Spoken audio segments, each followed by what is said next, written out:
The wait is finally over. The second part of the video is here of the prawns and fish masala. In today's video, we shall be checking the masalas that I am going to use for grilling the prawn and the fish. So hello, this is Farheen and I welcome you to my channel Farheen's Million Masala. So without any further ado, let's just directly dive into the video. The first part of the video was all about butterflying your prawn and fish. If you haven't checked that video, I would request you to kindly do so.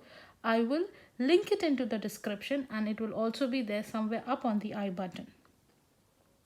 So butterflying your fish and prawns for grilling is crucial as it ensures even cooking.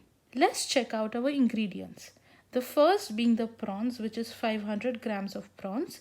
We have taken slightly bigger prawn here as it tastes incredible in grilling.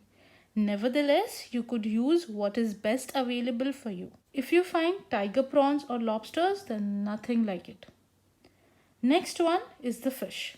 I have taken Raja Rani, also known as Sultan Ibrahim here in the UAE, or pink perch. This fish does not have much flavor of its own. That's the reason we can play around with the canvas. So many don't like it even fried, let alone be grilled. And my husband is one of them. He never liked it, but once I just got it because I really love Rajarani and there's some kind of a childhood memory associated with it, going with my mom to the market and picking one Rajarani up and getting home and making a masala and just frying it up.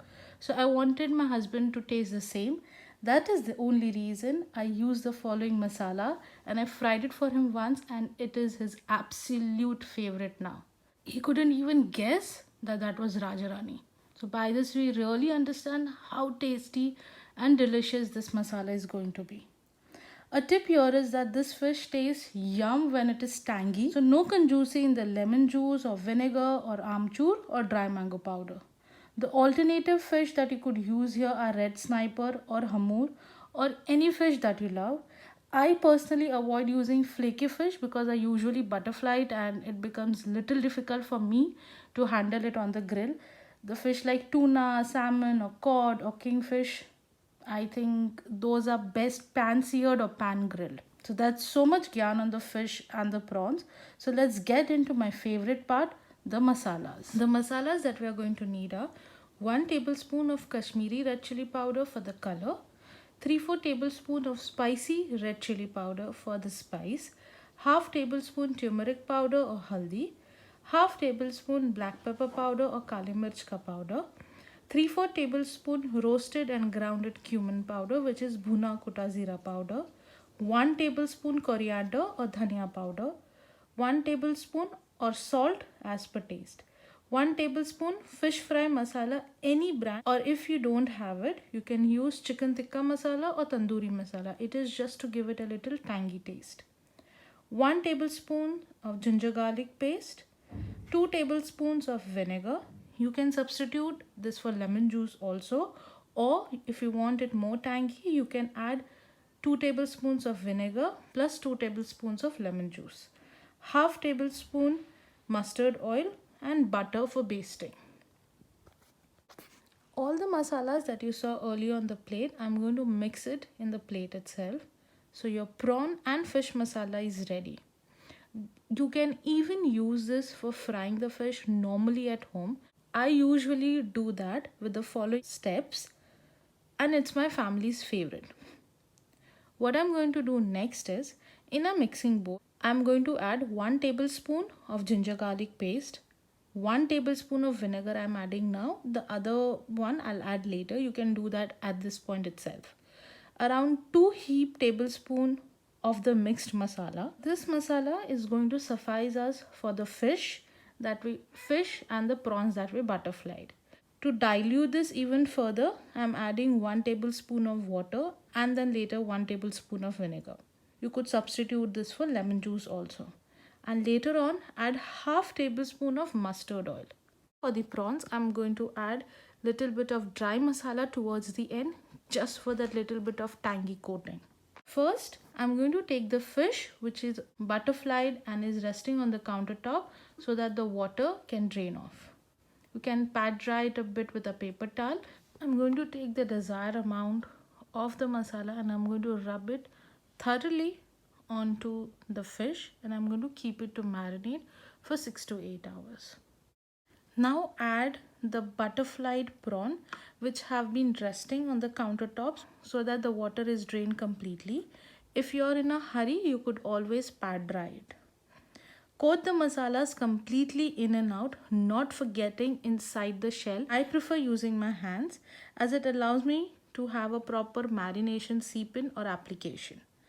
If you are not comfortable handling so much of chili heat, please use gloves. And I'm washing my hands every time I get in contact with the meat or the masala. Now I'm going to add around 1.5 tablespoon of dry masala to the prawn and I'm going to coat it.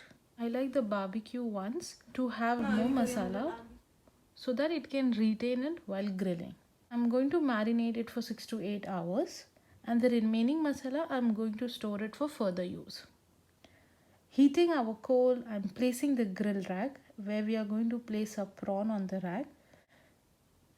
Place the meat side downwards and the shell side upwards. It already looks so yummy and delicious. I'm sure if you try this recipe, you're going to love it. If you don't have a griller, you could even fry this like this and they're just yum. Look at those prawns here. In between, we are going to baste it with butter and continue grilling on both the sides, not more than 6 to 8 minutes as prawn cook faster, and we already have butterflied them so they won't take long to cook.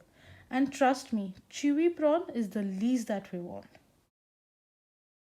Remove them and place in aluminium foil lined handi or a casserole.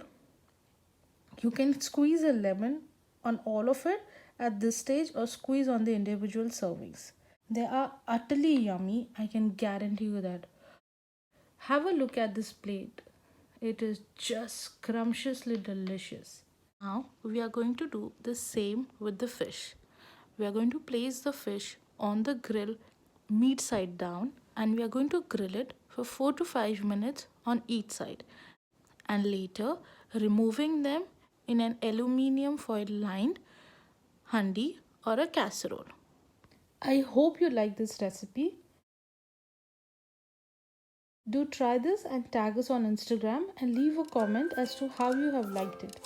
Do like, share and subscribe for such amazing recipes. Until next scrumptious recipe, take care. Allah Hafiz. Bye bye.